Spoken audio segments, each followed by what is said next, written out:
Hey everybody, welcome to my YouTube channel. My name is Terry Hunter. I'm an intuitive astrologer and I'm here today to talk about the full moon lunar eclipse that's happening on March 3rd, 2026 at 3:37 a.m. Pacific time. This eclipse is going to be at 12 degrees of Virgo. And as you can see from the chart, it's in pretty close proximity to the karmic moon's nodes. And I think this is quite significant, as I do most of the things that are going on in the stars right now, because we are truly, truly in transformational times, and our awareness, our intention, and our focus is going to become more and more important in the way that we experience the physical lifetime or the physical experience, because we're literally going through a change in a paradigm of how humanity rolls. So, what I'm going to do is talk about briefly about what an eclipse is. I'm going to talk about how, why it matters. And then we're going to look into the specifics of how intricate this particular eclipse is. When we look at the chart right now, it looks rather simple. We see the moon here in a conjunction with the south node. The sun is in conjunction with the north node and a loose conjunction to Mercury. We've got 8 degrees going on here. I think that's pretty loose. And we have a very significant transit to Jupiter. The sun is making a trine and the moon makes a sextile. So how I perceive this is that this particular eclipse over the next 6 months will present opportunities in the form of events, people, dynamics that will illuminate to us the way that we think and how we have been raised, nurtured, and the traditions that the Cancerian energy represents for each of us as individuals. We're all part of the human race. We're all part of our neighborhood communities, our states, etc. But the environment of the home and the intimacy of the things that happen behind closed doors really does set the tone for how we perceive ourselves walking on this earth. So, what happens in a lunar eclipse is the earth actually blocks the light between the sun and the moon, or the moon reflects the sun's light during a full moon, and during an eclipse, it's blocking it. It's in the middle.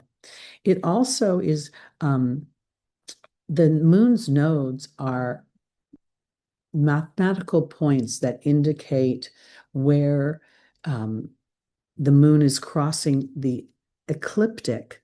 They're karmic indicators. So when you see them in your birth chart, they are indicating things that your south node is indicating habits that you have on a soul level that are defaults, oftentimes unconscious. And the north node is representing what you're stretching for in the way of experience and expansion.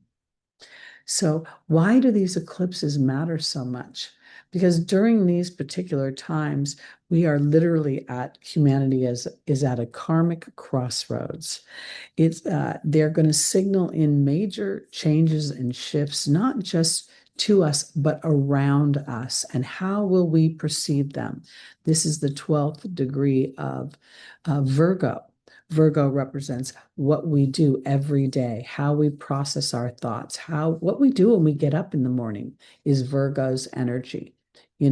Where we go to work, how we take care of our health, whether we get up in the morning, have breakfast, have a cup of coffee, we don't eat it all. It has very much to do with planning, analyzing, looking at details, and fixing things. Virgo energy is very much the one to be of service to others. And oftentimes, on the flip side of that, we become enslaved to the routine of that service. We become enslaved to certain thoughts and certain habits that we don't even have. We just do them so automatically that we don't question them. This eclipse is going to bring questions up.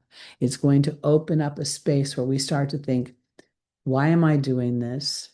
Why did I ever start doing this? And is this actually serving me? I think it's also going to bring in an awareness of our balance, the balance we have between our work and our daily routines and how we treat ourselves in the way of nurturing ourselves. When we look at the idea that the sun is in Pisces, Pisces is a very creative sign. It's the 12th house naturally of the zodiac and oftentimes referred to as the house of the unconscious, where we do things that trip us up, the house of self-undoing.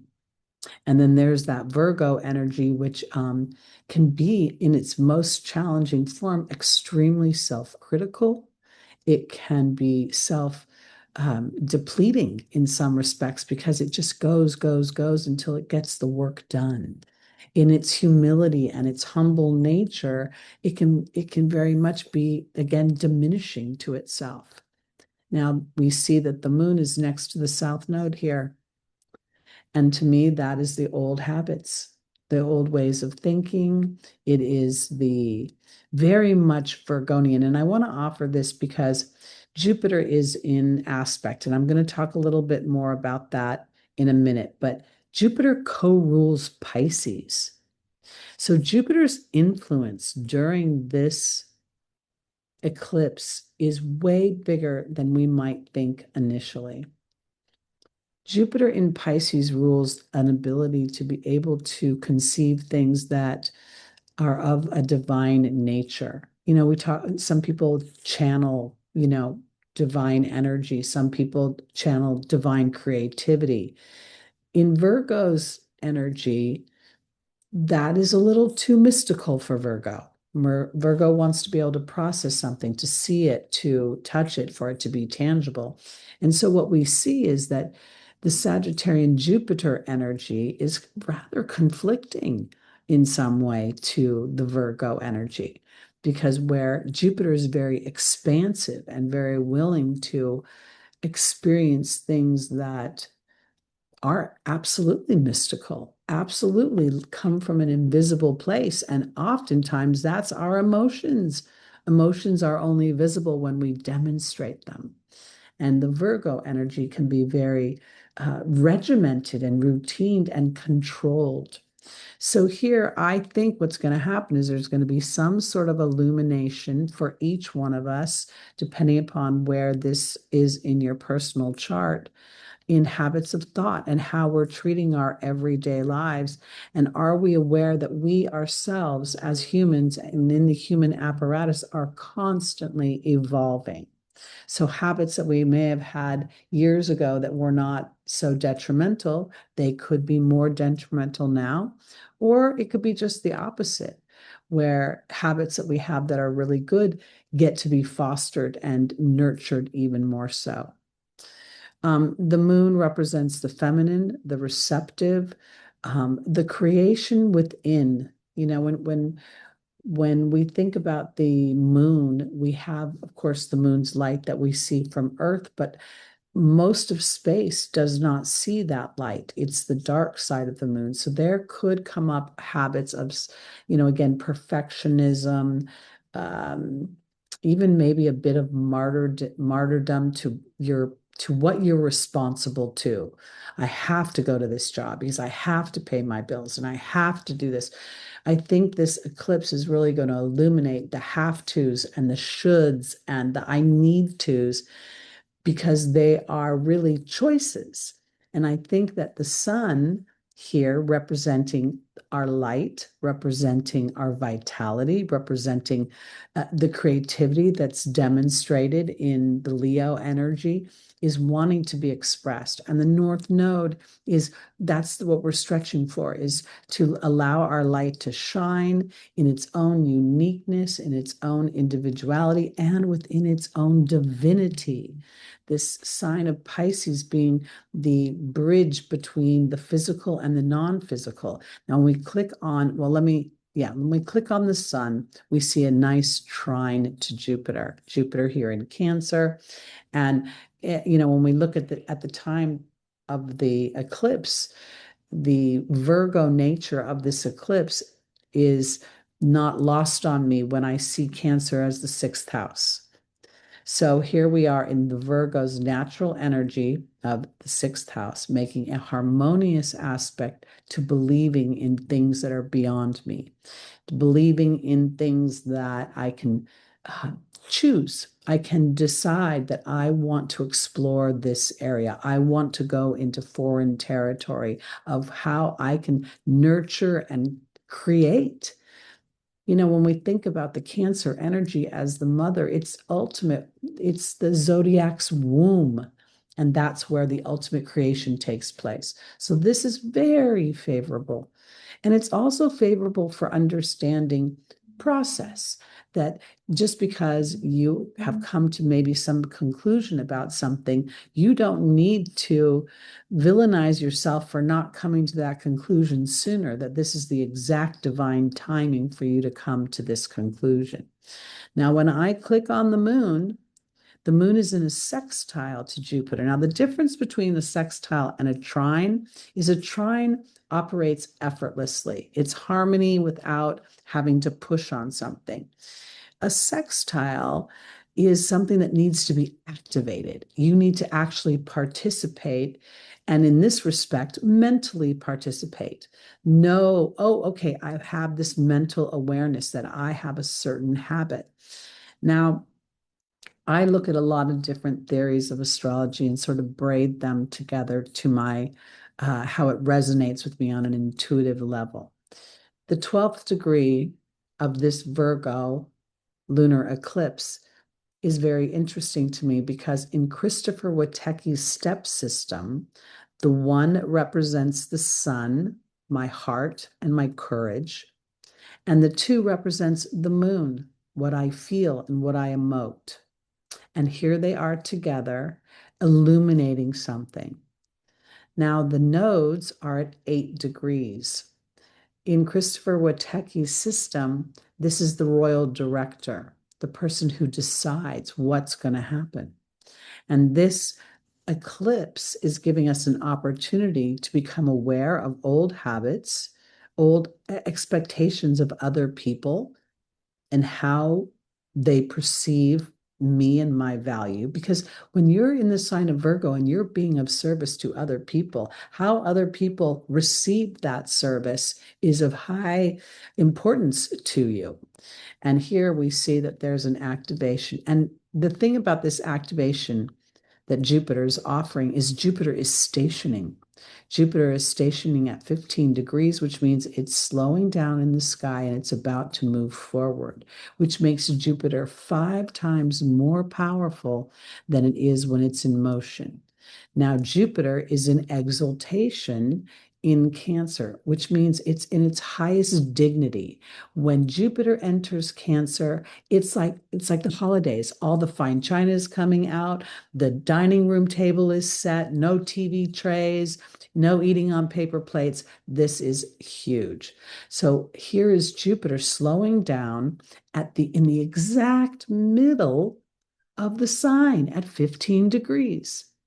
The one represents the sun. So here's my heart. Now, the 5 is interesting because in Christopher Witecki's system, the 5 represents Mercury. How do I think? What is my daily activity? And it's in direct relation to Virgo. So I'm thinking to myself as I look at this, that this epiphany, this opportunity, this karmic crossroads that I'm coming at is to decipher what is current for me now and where do I want to go in my future? How do I want to connect with the divinity within me, my soul's true home and history? And Jupiter co-rules Pisces. And this trine that's being made here, well, I've clicked on Jupiter. Let me go to the sun. This trine that's made here is saying that there's natural harmony when you trust your life force energy, when you trust your heart, when you have that Leo courage. Now, let's go back to the nodes for a minute because the nodes are having a very strong conversation with this eclipse. I think Mercury is, in 8 degrees is looser, but Mercury is the traditional ruler of Virgo. Christopher Witecki thinks that Chiron rules Virgo, and I tend to agree with him. But I'm going to get to Mercury in a minute because I want to bring up the idea that an eighth degree here and having the nodes in retrograde during this eclipse is where have I decided by default? Where have I decided through Saturn's responsibility, through Saturn's leadership, through Saturn acting as if, if I have to do this, this is required of me. And this is a nodal dynamic. The nodal dynamic meaning now Saturn wants me to put some structure into what is most important to my soul, to my creativity, to my connection, to the various aspects of myself that are beyond the physical. And where will I release habits that are no longer serving me, that are Saturnian in nature because they're so old and so historic that I don't even decipher whether they still work for me. And those habits could be that I come second, everyone else comes first. This is really, really powerful, in my opinion, and very subtle at the same time because it doesn't feel like it comes crashing upon me. It feels like it comes through a series of waves that spirit is benignly offering us. Because with Mercury retrograding, okay, and Mercury's retrograding in Pisces. So there's confusion of thought, thoughts aren't clear. Mercury's in supposedly the opposition to its natural rulership in Virgo. Again, Mercury rules Virgo in traditional thought. I kind of tend to agree a little bit more with Christopher Witecki these days, and I leave Mercury as the ruler of Gemini. But I want to offer this because Mercury in Virgo is harder on itself than it is in Gemini. And the argument on some level that Jupiter can have with Mercury, because they are opposites in the Sagittarius Gemini axis, is here is a process, here is those details. And Jupiter is like, forget the details right now. Let's get the vision board up. Let's get the mission statement done. Let's connect and meditate with spirit. And this is where it can get funky normally. But here there's harmony because Mercury wants to review its conversations with its soul. It wants to review on some level as it represents in our charts, okay, not as a planet, but what it represents in the way we think. Am I on a daily basis nurturing the voice of my soul, the thoughts of my soul? Am I deciding and creating structure and discipline that is stretching me to where I want to be versus the habit of putting myself second, my dreams second, anything that I want in a deficit of some kind? And this is where the sextile, oops, should I clicked on the moon? The sextile is so important because I have to allow, as a human, a certain awareness that I'm in a habit. I may not even know what the habit is, but when I connect with the divinity within myself, that habit will be revealed. Oh, I didn't realize I always say I have bad luck. Or I didn't realize I always say I can't find anybody. I could be on a million dating apps, but I never meet anybody. These subtle things that we say that sound like little bits of information and facts about our life are actually declarations to the universe about what we want to experience and how we're nurturing ourselves. I don't mean to be clicking on, I want to stay on the moon and the sun. I inadvertently clicked on Mercury there. So for me, this eclipse is extremely powerful and extremely subtle at the same time, illuminating patterns of thought, routine, work habits, even worrying. Worrying, is there enough? All the focus on things that at this moment we're not sitting at the crossroads of. That's another thing about Virgo, because it's a planner, right? It wants to look ahead. It wants to get out, the maps and go up Google Maps and know where it's going. This is not that trip. This eclipse is going to ask you not where you want to go physically, but where you want to go emotionally, where you want to go in the way of your own creativity, of carving out a dream life for yourself and allowing yourself that expansion.